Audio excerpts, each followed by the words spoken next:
So let's go ahead and get started.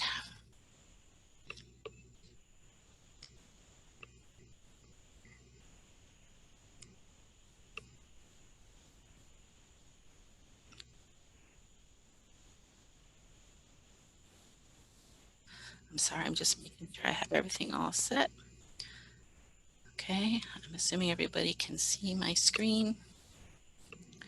Okay, so my name is Claire Mambiella. I'm the library law consultant here for the Library of Michigan Library Development Office. And I always have to put up my disclaimer because the issues I discuss are legal nature. And I need to make sure everybody understands that I'm not providing legal advice. I cannot. I'm just providing general information and overview. And it is not meant as a legal opinion or legal advice. Okay, so we're talking about FOIA. So when you look at, like, what is FOIA for? Well, obviously FOIA means the Freedom of Information Act. And I'm going to take a moment here and talk about the two FOIAs. Actually, there's about 51 FOIAs. There is pretty much every state has a FOIA Act. And then in addition to that, there is the Federal Freedom of Information Act. Most of these acts are extremely close in language. They are pretty much all designed to do exactly the same thing. But because of the way our government works with the federal government and then each individual virtually sovereign state, you can't have just one law that's really going to cover everything. It would be a problem to have, a FOIA law that every state would have to follow. That would make things a little bit complicated. So the federal FOIA, the Freedom of Information Act on the federal level, is an act that is binding on all states, but it's an act that applies to federal agencies and federal information. So if you're invoking the federal FOIA, it's because you want documents that were created or that exist in the federal sphere. So in a federal agency, or there are certain exemptions. There are some documents, for example, in the executive office with the president that aren't available. But if you're trying to get a document that exists or was created by a federal entity, then you want to invoke the federal FOIA. And that's not really what we're talking about today, although it is similar. We're talking about the state FOIA, Michigan's FOIA. So what is FOIA for? Well, it's kind of all in the name there, Freedom of Information Act. And just like if you think about the Open Meetings Act that we've discussed before, the Freedom of Information Act is what's known as a pro-disclosure act. And what that means is it's an act that's designed to open doors to information. Again, if you look at our country and you look at our Constitution, while not perfect, a very large backbone of our culture and our political setup is this concept of government by the people, for the people. And therefore, it was very ingrained upon the founding fathers that information generated by the public, by the government, and actions of the government should be as transparent as possible, not only to act as a check on government, but also to encourage participation in the government by the people, and to be so that the people would fully know what's going on in their government. And if you think about the founding of our country and where the founding fathers came from and what some of their motivation was, it makes perfect sense. Because if you're coming from a country that's large, that's a monarchy, in England, when this country was founded and when we were a colony of England, everything was decided by the crown. So there was no, there was no discussion. It was pretty much whatever the king thought went, and whatever documents the king wanted to release, the king would release. Whatever decisions the king made, and no one would know why the king made them, and no one could question what the king made. And so there was a lot of secrecy and a lot of, just absence of knowledge and absence of explanation as to why something was done, and no participation. So it was very important to the founders of this country that there be participation and there be knowledge as to why certain things are happening, and also where money is going. You know, if the the whole taxation without representation idea, if the people are going to fund something, and if the government, back then England was the monarchy, is going to be using money generated by the people, then the people have a right to know how that money is being spent, and what the reasoning is behind what's happening. So it's really kind of these two acts, they're kind of twin acts, the Open Meetings Act and the Freedom of Information Act, are really designed to open those doors in government and open those windows and air out what's happening in government. And sure, the path is not always easy. It's not always easy for either party, either the government or the people trying to get information. It certainly isn't perfect. It can be convoluted. It can be circumvented, but it's not, it is a start. It is something. It's not bad. So the whole idea behind both of these acts is transparency in government. So where the OMA is focused on meetings and functions of the government, so the Open Meetings Act is focused on transparency within the actions of government. So within meetings, within proceedings, within functions. The FOIA is focused on transparency within the documents of government. So what materials the government is producing. And I say documents, but I also mean recordings, videos, computer files. Nowadays, it's pretty anything, any way in which information is conveyed is covered under the umbrella of FOIA. So together, these two acts are designed to make it so that government, a person, an interested party, a member of the citizenry, should be able to pretty much find out and understand how the government is functioning with regards to a particular topic or a particular issue or a particular area. Just like with the OMA, in this particular type of act, FOIA is designed to be interpreted broadly. And what that means is when push comes to shove, or when something goes to a court relating to FOIA, whether two parties are arguing about whether a document should be released or shouldn't be released, or the government should have given me a document, the courts are the precedent has been that the courts will interpret it broadly, meaning the courts are going to err on the side of assuming that the documents should have been revealed, and they're going to err on the side of encouraging transparency. So this is not the kind of act where there's going to, the courts are going to be inclined to hide things. It's more, the burden of proof is more on the person who wants to keep the documents hidden. So when you're in your act, in your role as a FOIA administrator, or in the library's role of providing information, you really, your policy should be written, and the training your employees received should be such that if you're not sure, you want to err on the side of providing information rather than withholding, with a couple of exceptions that we're going to get to in a few minutes.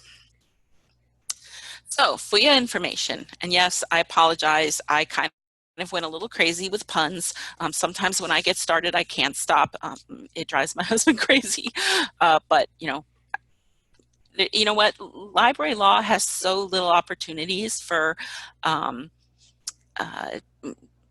whimsy. So I went ahead and put that in. So I hope that you don't mind. And maybe it make you giggle. So the Michigan FOIA requires, essentially at its very core, the requirement is that public bodies make available all non-exempt public records to any person upon request. So we don't ask for a Michigan driver's license or that you're a citizen of the United States, anybody who requests information. And that any person may request inspection, copy, or copies of those records. And I want to take a step and look at that sentence for a minute, and that comes right from the statute. Any person may request inspection, copy, or copies of this record. Now, so there's three things there. There's inspection of records, there's copy of the record, or copies of those records. And what this means, this is a little kind of obtuse, what this means is that a person can request to physically look at documents, can request to themselves copy the documents, either handwritten, copying via handwriting, or copying via a photocopier or a scanner or photography, or they can request that the government office or entity send them or provide them copies of those records. And there is actually case law that states that a person can get all three of those.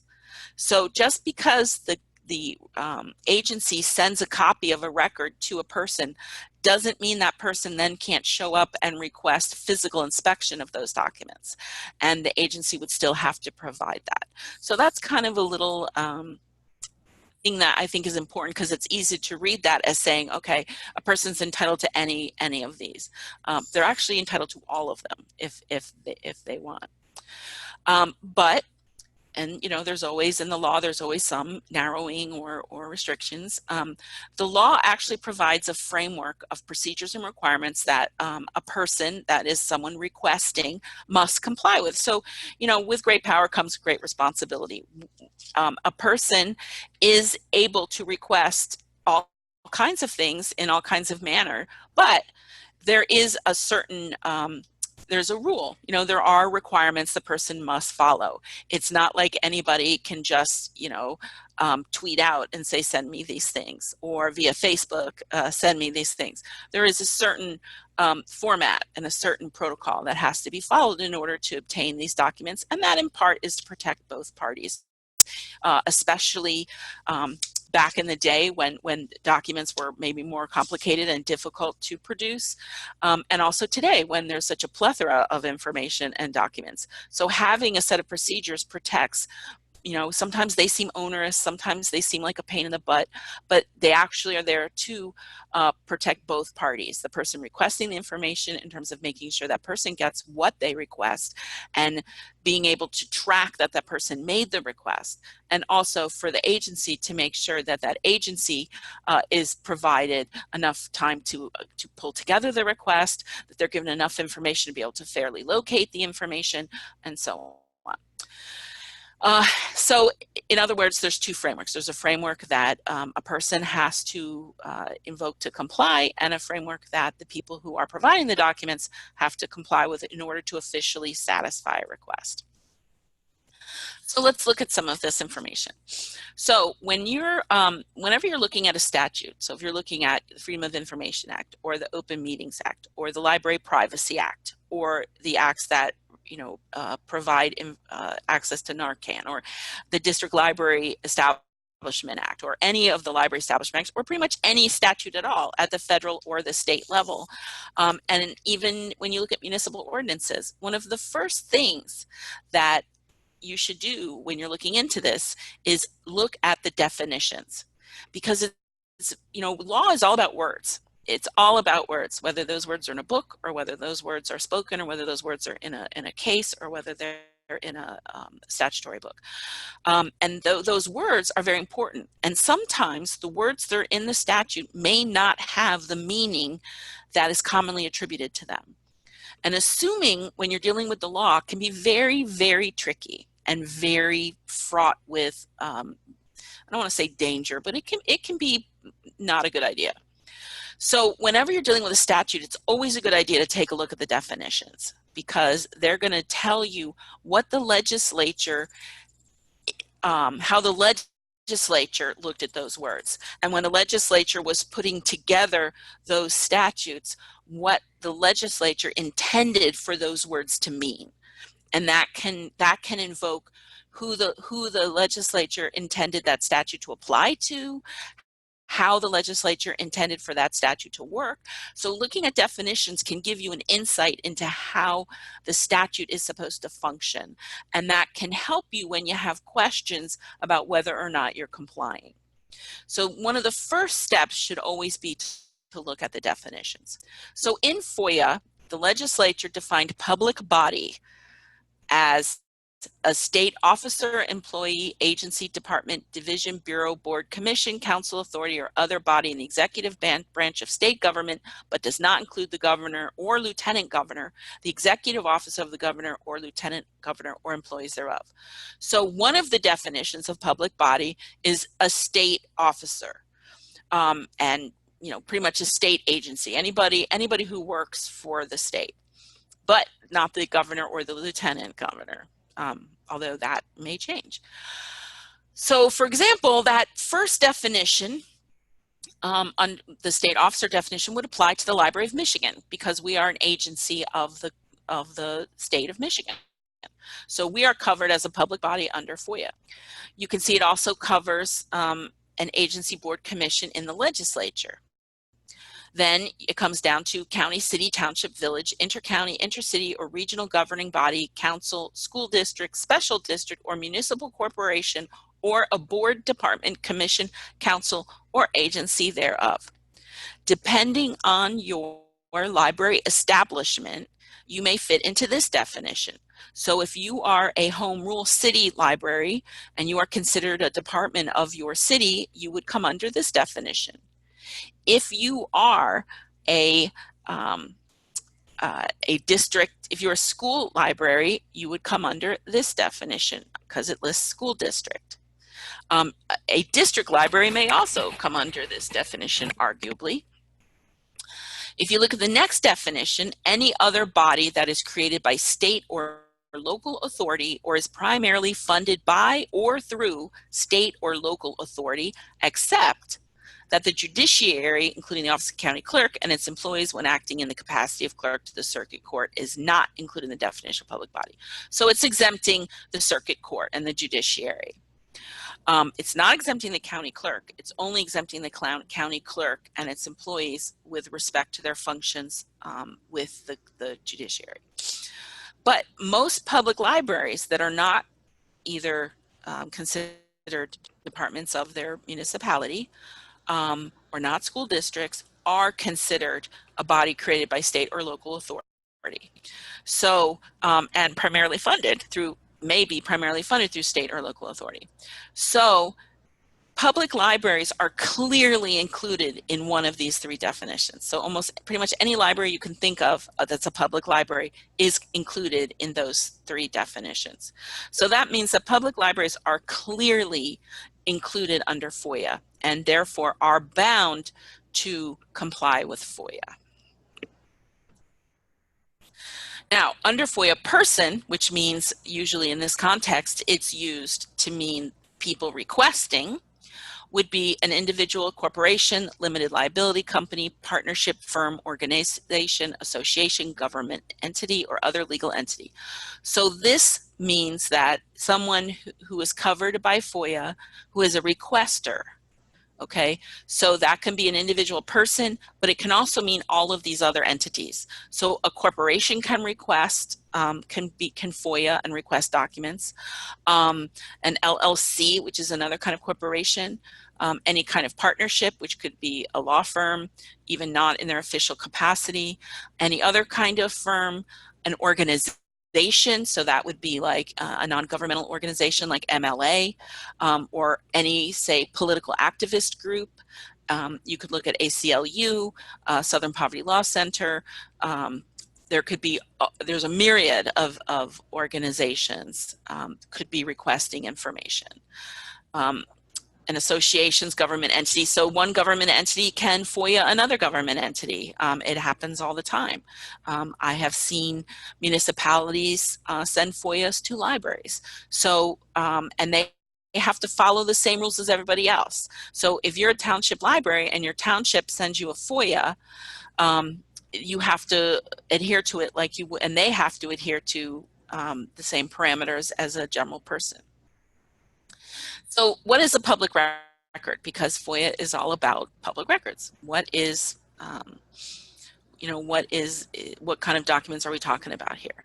So again, this statute is meant to be very broad, and a public record now it says a writing, okay, prepared, owned, used in the possession of, or retained by a public body in performance of an official function. So there's a couple of things I want to kind of pick apart here. First, it says writing. Now, legal authority has and there are statutory sections too that lay out that writings mean more than just a handwritten document. So you're talking about, anything printed, computer files, You could be microform. So writings have been interpreted to be broad. So what you're really talking about are materials.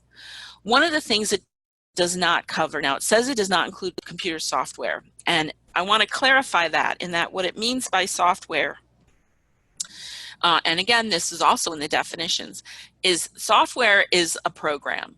So what it is saying is that if you receive well, for example, someone can't use a FOIA to get a copy of, Word off, a Word program from a state entity.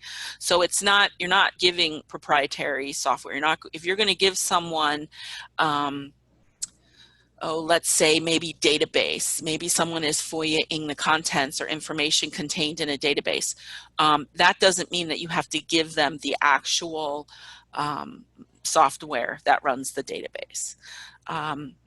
Because that could invoke all kinds of licensing problems and other things. The other thing I want to mention is where it talks about official function. So what we're really looking at here are documents and publications and materials that are created by a government entity or a public body that has to do with their official function. So that's created as either as a result of, or in preparation for, or that's done as a matter of their work. So if you are well, like for example, what I do, okay, so I answer questions, I create memos to answer people's questions, I write emails to answer people's questions, I do research. All of those things are FOIAble. But if I'm making personal notes, if I'm in a meeting and I'm making personal notes to help me remember something, and it's not something that, say, is a draft of a document or is specifically connected to decision making, like here, like if I write, here are all the reasons why I would do this, and I'm a primary decision maker in that area, then that might be FOIAble. But my own personal notes from a meeting that I write for my own use to help me remember something and are not part of the bigger context of decision making or policy making or part of the process of creating a document, those may not be FOIAble. So it's really documents that are connected to the functions of your work. And it's kind of, if you think of it logically, when someone is requesting documents, usually it's because they're trying to find out more information about why or why not, or to connect someone to something. So that's, that's something that you want to think about. Now, you have to be careful. There are, later on, we're going to talk about exceptions to FOIA. And at this point, I want to kind of mention that if you do have any questions about whether a document that is requested is FOIAble or is something you should submit, your FOIA policy should have a provision in there that tells your FOIA administrator who to contact to consult, whether or not this is a document that is germane to official function. And it could be the person who wrote the document. It could also be your attorney. If you are part of a municipality, it would be your municipal attorney. But there are people for you to reach out to ask. You can always send a question to me. And you may, the safest thing, especially if this is a contentious request, would be to contact your attorney to make absolutely sure. Okay.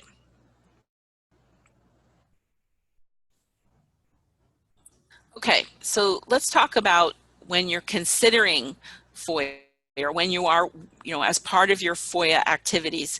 Here are some just general kind of tips. These are things that everybody who is susceptible to FOIA should do if you want to, kind of stay out of hot water.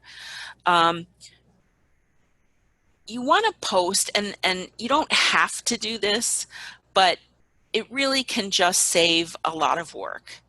Post commonly requested materials that are public record on your website.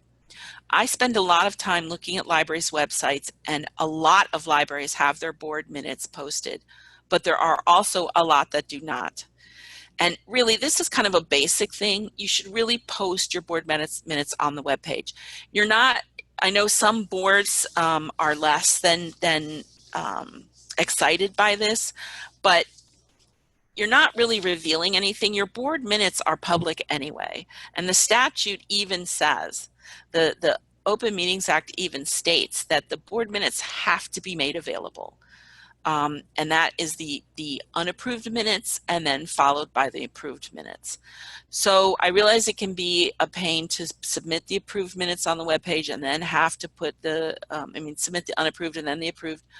And if you want to, just wait and put the approved ones on.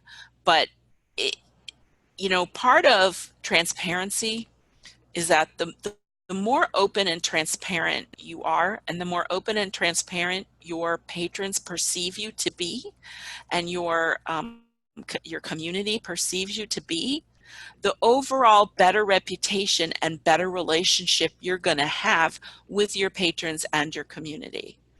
And that includes when you start trying to get millages, or you start looking for assistance from your community, particularly if you want to raise your millage, or you've never had a millage and you want to get a millage.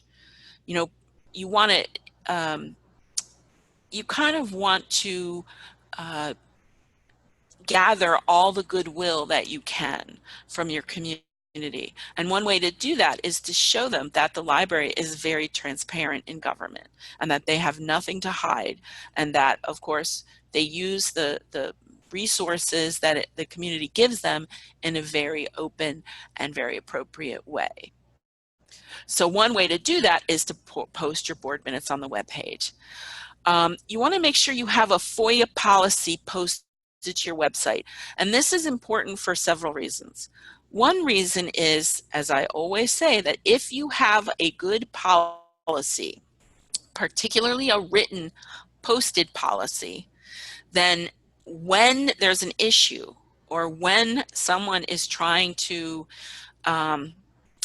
argue with you about what they can and cannot do, or what you're supposed to or not supposed to give them, your policy is something that you can point to say, this is how we do things, and this is the order in which they're done, and this is what is expected of us under the law. Again, it becomes this idea of, it removes the issue of personal. A lot of times, especially if you're in a small library in a small town, sometimes the issue is that, say, a rejection of a FOIA is looked at as, well, they just don't want me to get this information, or this is a contentious issue in the community right now, and that faction just doesn't want us to have it. And when in fact, it may be that it's a completely legitimate rejection. If you have a FOIA policy posted all the time that you can point to and say, no, we're not making this personal, and we're not rejecting because we have a problem with your stance or your side of this particular issue, but it's because of this posted policy and this procedure that has always been in effect. And it makes it, again, it gives the library, puts you on the high road of the transaction.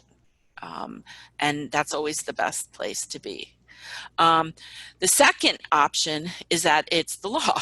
You have to have a FOIA policy, and you have to have it posted on your website if you intend to charge people for FOIA requests. So if you intend to charge people for copies, or for the labor involved in discovering the FOIA request, which is permissible, then you have to have that policy posted, because that policy is going to include that notice of charges, and the notice that this is how much it costs, this is how we calculate that, this is what is required of the requester, and this is what you can expect.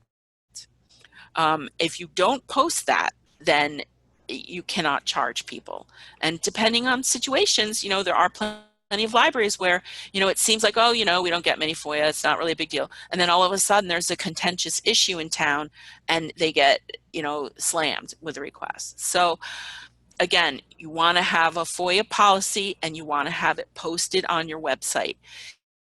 If you are a library that does not use your website and you mainly use your Facebook page, and there are some out there, because there are some libraries that have a very basic web page, or their web page is really just kind of a page on their municipality's web page that just kind of lists hours and nothing else, and their catalog and their activities and all of the pertinent information is on their Facebook page, then I would post it to both things. Post your FOIA policy to your web page and to your Facebook page. One of the options within a FOIA policy, one of the things that you need to consider is the law states that, you know, when we were talking about inspection, remember, someone has a right to inspect documents as well as receive copies or copy them themselves.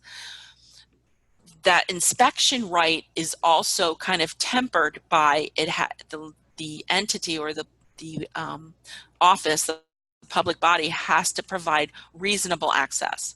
So part of reasonable access is something that doesn't interfere with your normal operation of your business.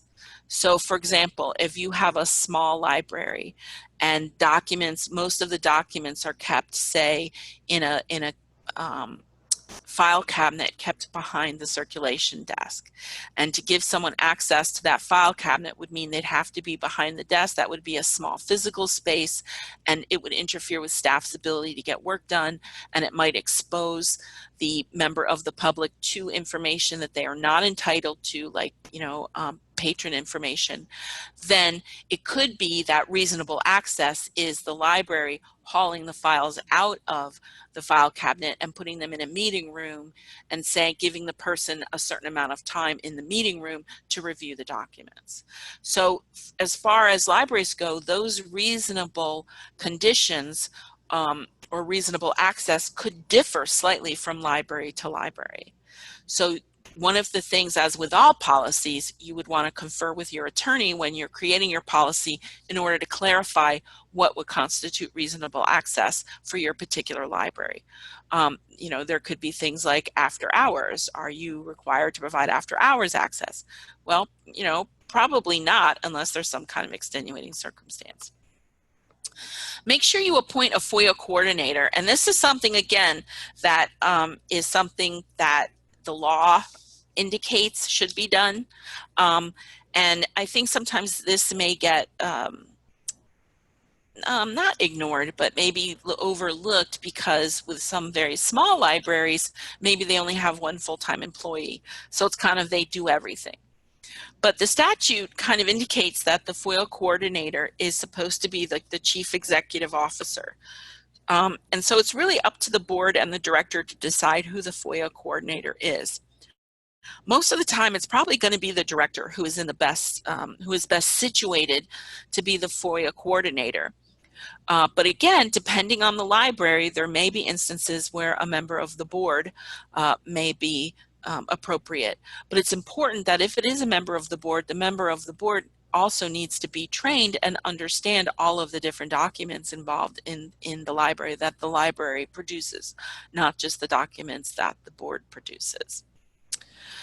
And it's also a matter of, with the FOIA coordinator is, and this is something most librarians who have worked in public libraries or libraries at all are pretty good at, is you have to be able to step back from your personal feelings of what is private and what is embarrassing, and look at what the more legal concepts are and the statutory intent is behind, say, for example, there's an exemption for the provision of documents that could be embarrassing. So, and you know, again, you can't assume, because there's some of those documents that you may think are embarrassing, but in reality, courts have ruled that they're not, and we're going to get to more of that later. But a FOIA coordinator should be trained. And you want to make sure their contact is on the website, so that anybody who does want to submit a FOIA request, it is very clear on how that is done. And again, that goes back to your policy. Know your records. Know what your records are. So what are we talking about in terms of the materials that could be requested and that are FOIAble? So some of the things that could impact this in the library is your records retention policy, the Library Privacy Act, and the FOIA exemptions we're going to get to. There could also be FERPA issues if you're a school library.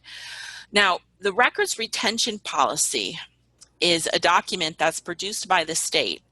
There is one specifically for public libraries, and that is a schedule of record retention, and that it pretty much tells you exactly what documents you have to keep and how long you have to keep them, because these are the documents that are considered quote unquote public documents and are considered materials that the library should have on hand for someone who may request them.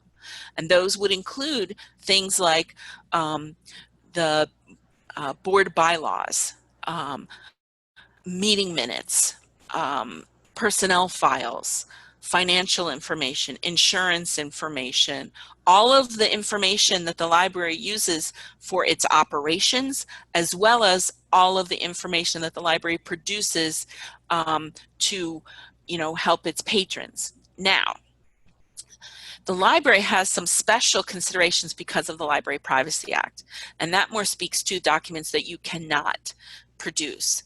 And when we talk about exemptions in another slide or two, we're going to go into that a little bit further. But it's definitely, if you haven't taken a look at the records retention policy lately, you really want to take a look at it, because it not only tells you what you should be keeping, but it tells you how far you should keep them.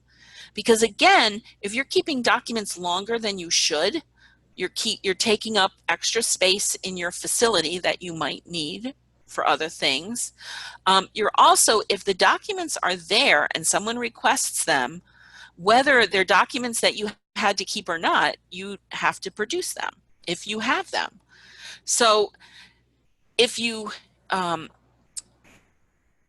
follow the retention policies and you get rid of the documents as you're permitted to, then they're not there to have to then produce. Now, that sounds kind of bad from a transparency standpoint, but as an advocate for libraries, it's in keeping with FOIA in terms of providing information and transparency. But there's also another side in terms of you want to have an eye towards protecting yourself and saving yourself some work and stay within those guidelines of the records retention policy. Would there be documents that are not on that retention policy that you may have to produce if you have them? Yes, but those documents on the retention policy are going to be the bulk, the large majority of the documents that a library produces and would be expected to have as public documents under FOIA. You want to make sure you track the timeline of requests and keep copies of the requests. Keeping copies are required under the Act, but tracking the timeline of requests is really a procedural thing. The law says that you have a certain number of days to respond, and sometimes there's extensions that can be invoked. There are sometimes repeat requests that someone can put in for. So there could be variations on timelines depending on the exact request and the nature of the request. And so it's good to be in the habit of tracking, having some kind of system for when a request comes in, marking the date and tracking for how long you have to complete the request and to, say, reply and then complete the request. You want to make sure you're consistent and neutral in implementation. Now, this may seem kind of obvious because this is the case for every library policy, but it can be hard to remember and harder to keep to when you're in the middle of a contentious situation, which is usually when FOIA becomes an issue. When you're in the middle of an issue that's impacting the community, or some kind of controversial or some kind of fight that's going on in the community, it's very easy to you get personally invested, especially when you have an issue where there is an issue, people are pushing against the library. And the only thing I can say is that it's never going to make the library look bad to be consistent and neutral. The more, whether it's refusing or rejecting a FOIA, or whether it's providing the information, or whether it's providing the same information for the fourth time to somebody, or whether it's dealing with somebody who is not a very nice person or is not behaving in a very professional or cordial manner, um, treat your FOIA requests like you do every other request in the library. Keep that consistency going. And again, nobody then can blame the library or accuse the library of impartiality or non-impartiality or of favoritism or of not providing information or of destroying information or of any kind of underhanded thing. You are less likely to get that accusation, or less likely for your community to believe any type of accusation like that, if you've always been consistent in how you provide your FOIA information. And then you have kind of a long history of, this is our policy, this is how, we've always done, we've never handed out this kind of information, and that you treat all sides of a contentious issue the same. So if you have, any library board members, or you're, getting information, or say members of the public who are supportive of a particular position or side of an issue, and they get information should be, as long as it's FOIAble, should be provided to the other side if requested as well. So it's, when this comes into question, it's a hard situation, because a lot of libraries have dealt with contentious issues and people who have been really kind of nasty, and so you want to make sure that again, always stay on the high road to the best that you can. And then again, the library is going to be less likely to be assumed to be on the bad side of an equation. Don't assume that any information that information that may seem, okay, let me start again. Don't assume, okay, because information that you may think is private within your normal context of your normal life and experience may be considered public under FOIA. So all of the salaries of your personnel, including their names and their salaries, are public record. So the fact that, Sally makes this much and Susan makes that much and the director makes this much is all public record. The contract the director signed for employment is all public record. Other employment contracts, all public record. There may be certain aspects of those contracts that are considered private information that may have to be redacted or may have to be separated from the information that is public, but all of that information is considered public record. Financial records are public record, financial records of the library. So the information that the treasurer takes on the board is all public record. And as I mentioned, on the other hand, personal notes taken as part of a meeting, whether it's by a board member or a staff member, may not be public record. So if you're not sure, again, make sure you contact your attorney. Because you don't want to be on the side of rejecting a request that should have been completed, because that can only get you into trouble. Don't neglect to reply. Even if it's a very large request and it's a contentious request, or it's a request that you may think is totally baseless and stupid, reply. You can reply right away and say, we received your FOIA requests, we are working on it, expect an answer at this time within the appropriate time period. You have the option to immediately extend the issuance of the material by 10 days. So if you're in a period where things are just crazy, or you're going to be on vacation or whatever, you can do that automatically with the 10 days. You just want to make sure you keep in contact with the person requesting. And if you have a problem with some snag occurs in the process of the FOIA, make sure that you are, communicate to the person requesting the FOIA materials. again, the more transparency, the less that any rejection you may have to give is going to be looked at in a negative way. You can't deny a request just because you've already supplied that information to a requester. And that's if someone has requested information and then they come back the next day and request it again, you have to supply the information. Now, if they request it, you know, the 50th time in 50 days, you know, then, you know, technically there are instances where there are some options if there's harassment involved, but on its face, you would just have to keep providing the information. However, you could charge the person for the information. You know, you can say, well, you know, if it's under 10 pages, we're going to give it to you free. But if you have someone who comes back, you know, after day 50 and you're still giving them the same 10 pages, you know, you can, your policy can say, look, you know, the same first 2 instances of the same information we'll give you for free. After that, we're going to start charging you. So there are ways you can deal with the potential abuse of some aspects of this. But again, all of that you would want to, any kind of policy you would want to confer with your attorney. So here's another tip for FOIA. The statute, which is all enclosed in section 15 dot kind of 200s of the Michigan compiled laws, which is also the same area. Actually, chapter 15 is also where the Open Meetings Act is and some other kind of ethics issues for public employers. Says that you do not have to make a compilation, summary, or report of information, and you do not have to create a new public record. Now, section 11 has to do with something that public libraries really don't normally have to deal with.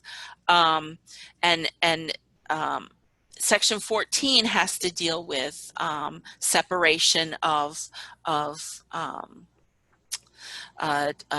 exempt from non-exempt information. So for the purposes of public libraries, you making a compilation or a summary or report of information would be like if someone wanted you to kind of interpret the information. They say, okay, I want to know your circulation statistics, and I want you to know how many people from this other of those circulation statistics. I would like to know the number of people in this town that have used this library and what they've used it for and how many times they've gone to meeting rooms and checked stuff out. And your job would be to supply the numbers. Okay, so obviously under the Library Privacy Act, you can't supply names, but you would supply statistics. But you don't have to compile those statistics into a nice, easy to read report. Your job is to give them the numbers. Here's the numbers of our circulation. Here's the numbers of users from this community. Here's the number of checkouts from those users of this community for this time period. You don't have to go through it and you know, line by line and pull everything out. You just need to supply them with the statistics that enables them to pull out those numbers and get that information that they need. So you don't have to create a separate document. So if someone wants information that would constitute like a separate report or any kind of interpretation or conclusions from a report, you do not have to do that. If you have a report that already includes the information they want, you don't have to recreate that report to make it fit better within their parameters. If you have information on an Excel sheet and they're requesting information in a Word document, you don't even have to do that. You can supply them. Your job is to supply them with the information. And you want to supply them with the information in a way that they can read it and they can obtain the information. So for example, if someone says, can you please email me the Excel sheet, then yeah, you would have to do that if they request that. But you don't have to, you know, recompile the information. You do, of course, have to separate exempt and non-exempt. Okay, can you charge for records? Yes, and I'm not going to go into a huge specific information on this because it is very lengthy. This information at the bottom here where I say may a public body charge for a fee for public records, this information is actually taken from the Attorney General's FOIA handbook, which is available on the web. You can just do a Google search, Michigan FOIA handbook, and it will pop right up. It is a lot like the OMA handbook. It is very easy to use, very clear, gives you a lot of really good information, includes Attorney General opinions and other legal authority to back up what it says. I heavily recommend that any of the libraries pull a copy of this, print it out, read it. You can even, refer people requesting FOIAs to it if they have questions or they're not sure about something or they're contesting something. It is a really good resource, and it does a good job about explaining the fees. And this is pretty much taken from that. So it kind of breaks it down. If it's more than $50, you can collect a deposit. It does outline specific restrictions. One of the things of FOIA is that if you have a large request, it's going to take a lot of time. You can charge for the time of the person who is doing that, either research or copying. So for example, you can charge the hourly wage. So for each hour that you have a staff member working on this, you can bill the requester the hourly wage of the lowest paid employee, so that if your reference librarian is doing the work or the director is doing the work, you can only charge the requester at the rate of the lowest paid person in the library. So pretty much minimum wage, if that's what you charge, if that's what you pay the lowest paid person. And there are some additional guidelines for that. As far as just straight copy costs, they cannot be more than 10 cents a page. You are encouraged to do any copying in the most economical way possible, which would be using, the most economical paper, double-sided copying if you have that capability, and charging by the sheet. So you're not charging by the side of the copy. So a double-sided sheet would not be 2 copies, it would be 1 copy. And again, if you have any questions about that, you want to talk to your lawyer. So now let's talk about exemptions. We have a few minutes left here. So what is exempt from FOIA? So and I kind of extrapolated things that are mostly going to apply to public libraries. The actual statute's a little bit longer. It's 15.243. Information of a personal nature if public disclosure of that information would constitute a clearly unwarranted invasion of individual privacy. Social security numbers, information regarding medical issues that is in a personnel file, information that would constitute, like a lot of it would have to do with very personal information. Salary information is not counted as being personal. Now, a lot of us grew up with the information that what you made was very personal, but that's not how the legislature sees it, and that's not how courts have seen it. Any records or information specifically described and exempted, like the Library Privacy Act. So documents, anything relating to patron records, what patrons check out, all of that, what patrons have a library card or don't have a library card, all of that is specifically exempted from FOIA. So that's not part of FOIA. If you have a document that is being used that the public body has passed around, say an employee file that includes medical information that was given to, say, the board for purposes of a personnel review, if that review is ongoing, then that document is not FOIA-able, especially if it's an exempt document. So that's not FOIA-able.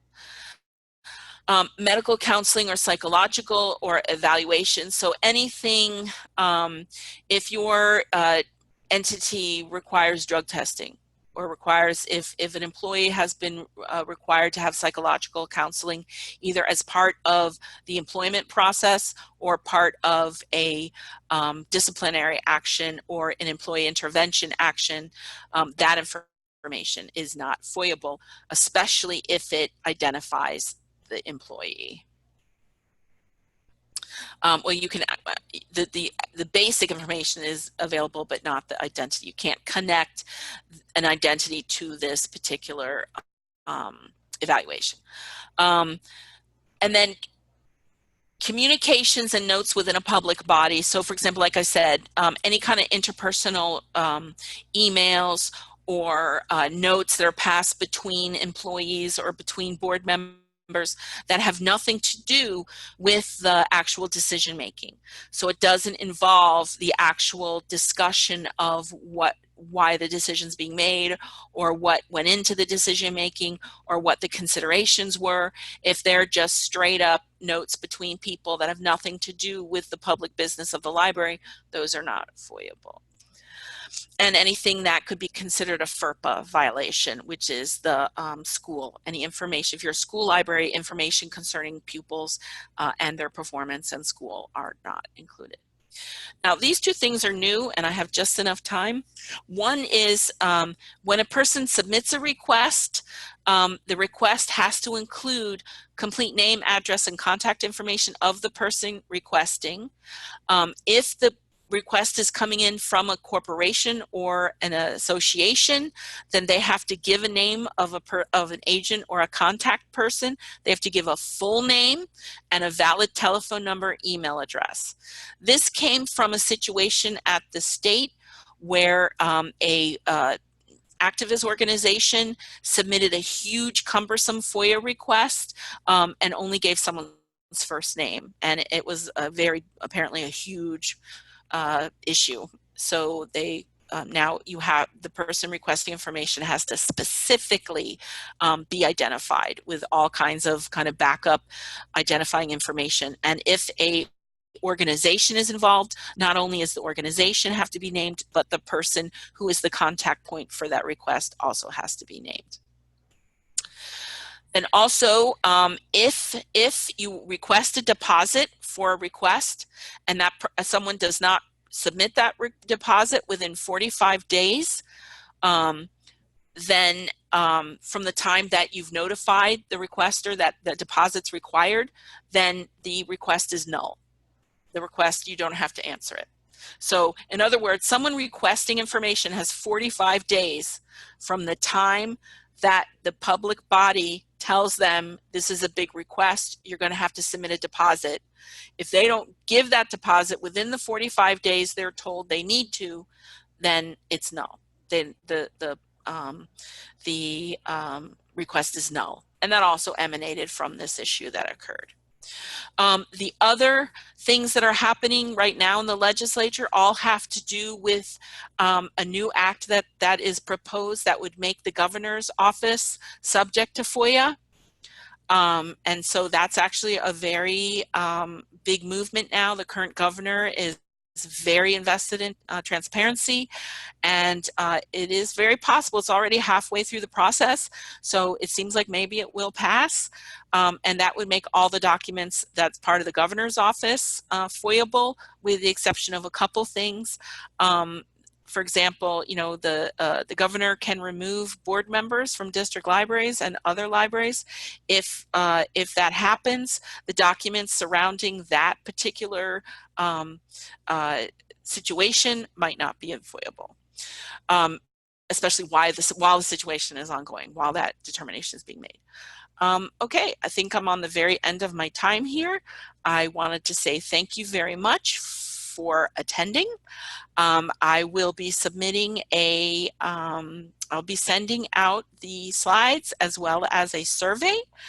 And this will be posted to the website. I hope things are moving pretty quickly now with the accommodations that we have to do on the slides. So hopefully this may even be up next week on the webpage.